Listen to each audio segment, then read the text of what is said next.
maya wadawan ki ham sin iyong nga la kam kil wa per hason ki wa miat wa thaba ya ka bertai ki wa bentia ngai ajan pala kam kahi open chapo ye ni maya ne bhawa kwa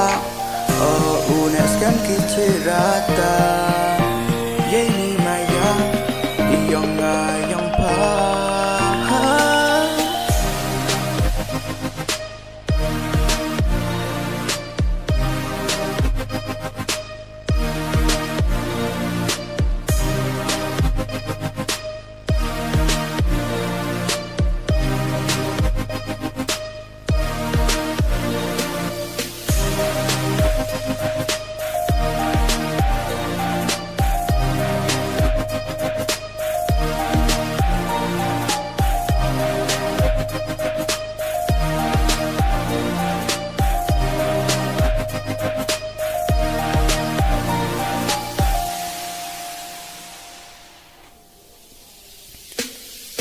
ngày liang